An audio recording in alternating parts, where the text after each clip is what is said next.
Welcome back to 360 Link and Friends, the podcast. So today we have our beautiful Zia, also known as Regterhand. Correct. And we'll get into that a little bit later. Zia and I started working together surprisingly by accident, actually. We did Natasha Ubad's baby shower together and we just clicked. So it's the Z and the Z. Yay. Zia, tell us a little bit about Regterhand, the name behind it. How long have you been in the industry? How it all came about? Okay. So, firstly, the name Regterhand is like right hand, like someone's right hand, you know. And I feel when connecting it to flowers, because that's what my business is flowers, is I've always believed, like since a young girl, whenever I go anywhere for a party or just visiting a friend, my mom always said, you never go without something. You always have something in your hand. So I wasn't maybe able to afford, like, let's go and bake something because I can't afford someone to eat that because they will die. I'm not a baker. I'm not a cook. But I can buy flowers. And I've always said flowers is a love language. That's always been one of my love languages. So, yeah, last year I took a bit of a sabbatical out of the life I was living and things I was doing. And at some point I said to my husband, listen, I've always wanted to do something creative. I've always wanted a coffee shop and flowers. You know, like that little girl dream where you're like, I want to play with flowers every day and I want to like just have fun, you know? So I'm like, let's do that. Are you cool with it? And he's like, yeah, sure. Go ahead. Try it out. So that's where the idea of Regterhand started. And obviously I was like, I have no idea what to name this. I don't want to go with blom or bloom or blooming or flow or whatever, you know. But Regterhand, like my flowers have always been my right-hand man almost whenever I visited someone. So that's kind of where the name started. How long have I been in the industry? In floristry specifically, since September last year. Nice. So that's been about 5 months. But before that, I was in the eventing space for quite a couple of years. I did weddings and then I went into a different direction. But I still did a lot of conferences where I was part of all the creative elements and the coordination and planning of all of that. So I've always loved the eventing space, but I didn't want to immediately step back into just doing full events. I was like, let's do this, but with something a little bit softer, something that's probably not going to be such hard work. Psych. Literally fooled myself there. Little do you know. Yeah. It's not playing around with flowers all day. It's freaking hard work, but it is amazing. And yeah, I've loved it ever since. Tell us a little bit about the hard work that goes into it, because I'll tell you, so obviously I have an events company, and I did a flower course and I was like, no, I'm going to do all my flowers myself. And my husband would die when he saw all the flowers on the kitchen table, you know, waking up super early. So tell me what goes in, or tell our viewers what goes into actually owning a florist business. Oh, so much more than just the actual flower arrangement that people see, because they think flowers are expensive and they look at what they get, but it's everything behind that. It 100%. Is the waking up before the sun rises to get to the auction, which is no one knows about that almost. It's not the normal flower market that people think. It's actually where all the farmers send their flowers to, and you literally sit there auctioning per stem. Yep. So we do that. You have to go home and you actually like clean and prep all your flowers. And that is the most work. Like that is the most tedious work as well, the hardest work. But that's the most important work in my opinion as well. There's no point in actually having your flowers and you know it's going to die. It's not going to last long. It's not prepared well. And then obviously you're washing the buckets. It's doing the mock-ups of the flowers. It is all the mechanics. It's all the behind the scenes that no one sees. That is actually the hard work and where the cost is and the labor. That's where the labor of love really for flowers 100%. Comes in. And then you still got to do all the admin. Oh, yeah.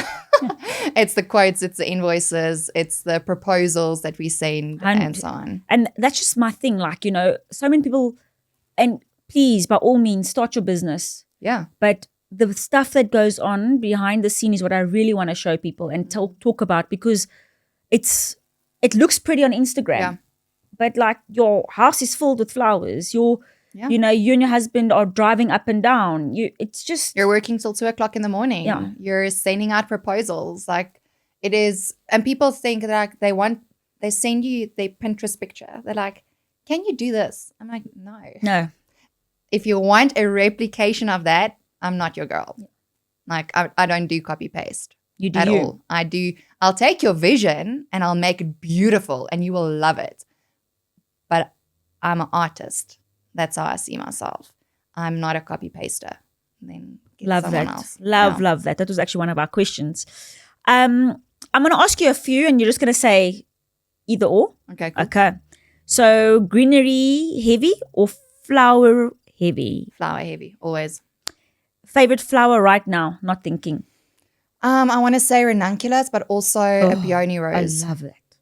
Love those. But those are quite expensive, eh? The peony rose. Yeah, Because you find a lot of brides want that in their bouquet. Mm. And then it's like, is that how much it costs? Yeah. I paid the other day over 38 Rand a stem.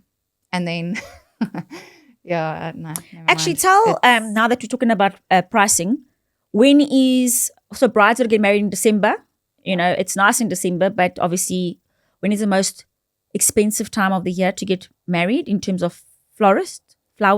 Yeah, I think that depends what you want, because I had a bride in December and she only wanted tulips. That was the main flower. And I'm like, it is December. Your venue where it is 38 degrees during the day.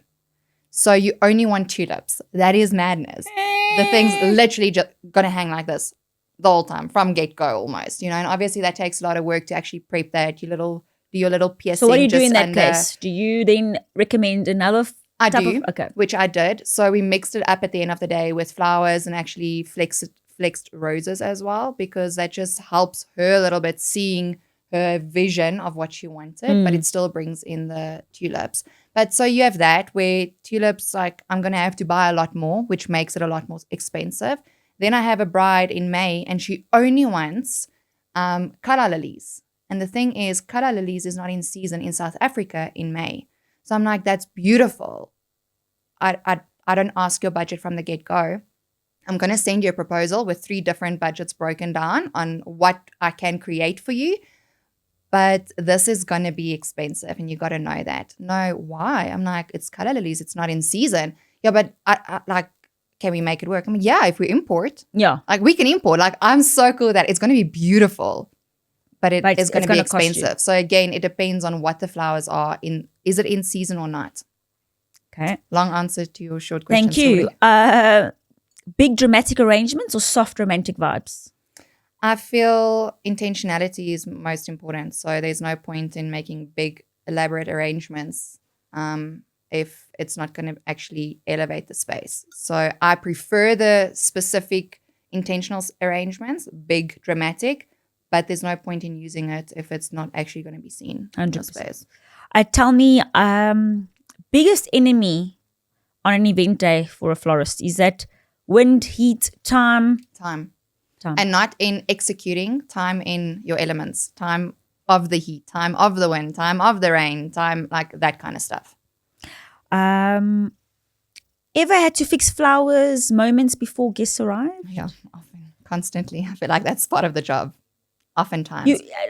I feel like in this industry, no matter which service you provide, you're always burning out fires. Yeah, absolutely. That no one sees. We're like problem solvers constantly. Literally, like, one day I'll share my horror stories about what's happened with flowers. Oh, yeah. Yeah. Scary. Tell me, what is it about working with flowers that really draws you in?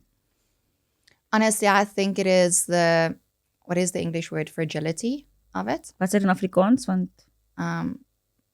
Dat hulle fragile is. Daai. En ek dink, I feel like what makes flowers so beautiful is like I'm working with something that was alive like a few hours ago and it's not meant to last. Like, it's literally not meant to last. People are like, how can I make it last for three weeks? Or what? Like, it's not meant to last. Yeah. It's meant to die. And that's the beauty of it. That reminds me of life.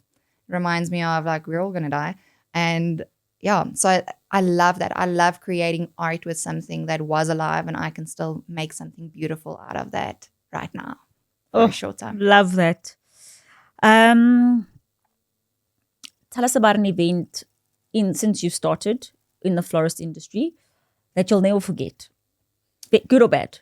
That's like, I have a good. It was Natasha's. I think that was freaking hard work. And on the day was cray, but it was beautiful. It was so stunning. I love that. but then again, no one saw that we No. were there at 5 a.m. No. That we had to hang teddy bears and flowers from the ceiling, and the Yeah. event started at 9:30 for 10. For 10. But I mean, That was Instagram, madness. Natasha made it look amazing. Yeah, so no, it looked amazing. Thank you. And then a horror side was actually, I wasn't at the event, which makes it a horror because I had a bride saying this is what she wants, but she can't afford for me to still go to the wedding. It was in Paris. And I'm like, what the heck? So I was in contact with her wedding planner, arranged everything, prepared the flowers, I made the bouquets. And I was like, listen, I cannot take responsibility for how this stuff arrives at your venue or how it's going to look on the day. However, they arrived the next day, they picked it up and they went to Paris. When they were at my studio, I was like, listen, you got to blast this aircon because flowers need like not a lot of sun and heat. You know, Yes. it's not going to survive until tomorrow afternoon. So I didn't get any response from the coordinator on the day or the next morning. And I was like, letterlik so gemaak. Julle tyd, ek says, what is wrong? Should I drive through? It's only 2 hours. Like, I don't know how this wedding is going to pan out because the car was filled with freaking flowers. And it's also like very finicky flowers, Delicate, zinnias and so on. So it's like flowers that don't last. They don't have a long shelf life in any case to start off with. Long story short, day after the wedding, got a message and photos from the coordinator where they were so disappointed they had to go buy a bunch of extra flowers, redo some of the stuff on the day of the wedding because everything arrived with the heads like this. And I'm like, I didn't send it like that, my girl. And yeah, I haven't worked with that company again, and it's apparently my fault, and I ruined the whole wedding day. So I'm like really, But that I guess, is that's the risk she took. She took the Literally. risk of not allowing the professional to go and drop it off. exactly. I'm like, I didn't even have to be there to set it up. Like that, I could have have someone else handle that. But I can't. What must I do with that? So I've changed my terms and conditions since and because I get it. Budget is something big And there's so for many people. lessons. Yeah, absolutely. And you try, it's not cutting corners, but you try and be like flexible with the brides. You understand like course. budget sometimes and whatever. course. But what they don't realize is that you're dealing with something delicate. Like, okay, well, if it's too hot and you're driving 2 hours and you're not stopping and you're not putting water in or whatever Yeah. the case is. Yeah. No, so that was an absolute nightmare. Like I felt so bad. I've seen the photos and no, It's one of sad. those. Yeah. ugh. I'm like, don't tag me. I removed my tags off the stuff. I'm like, I don't want to be known for that wedding. at all. Oh. Yeah. And tell me, even after the long, stressful days and everything that comes with running a business, what keeps you passionate about what you do?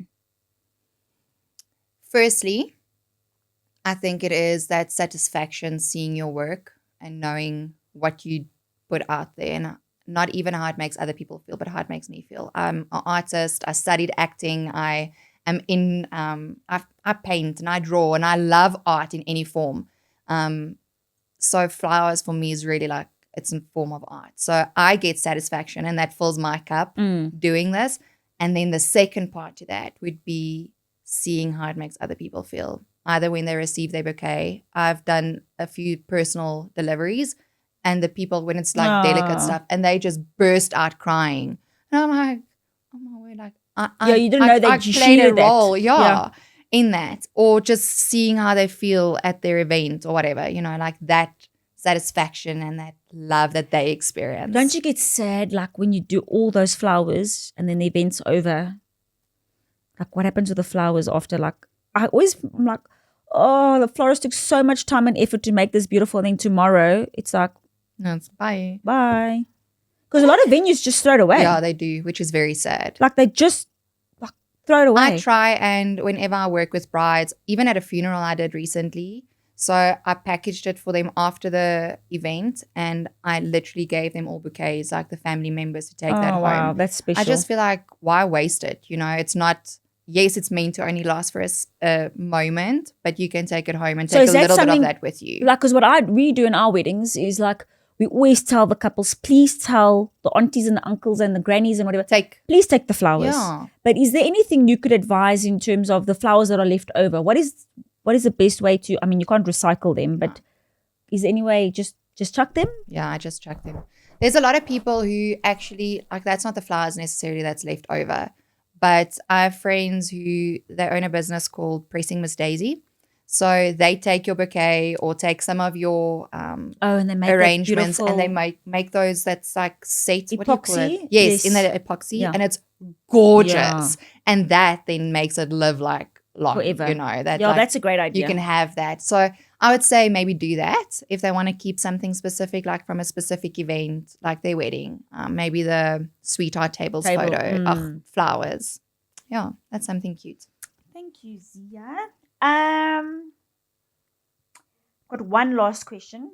Tell us honestly, can guests tell when you've got a low budget in terms of florists, like flowers? I don't think they can necessarily tell whether it's been a low budget, but they can tell about the intentionality and the expertise like from the flowers and how it looks. You know, I don't think budget, I can play with a very small budget and I can make it look beautiful if you allow me to actually take your vision and shrink it down and still make it look beautiful. Yes. But yeah, I don't think guests necessarily know the budget, but they know whether there was actually thought put into it all. Yeah. The passion. Yeah, exactly. At the end of the day, that's all it. And then I've got one last question. That's just, you know, because I always get this inquiry. How do you charge for flowers? Like, people think you're just gonna go, because a lot of people will say to me, no, I've got this person or that person, or I'm just gonna go to the flower market and then I'm gonna choose my flowers and stuff.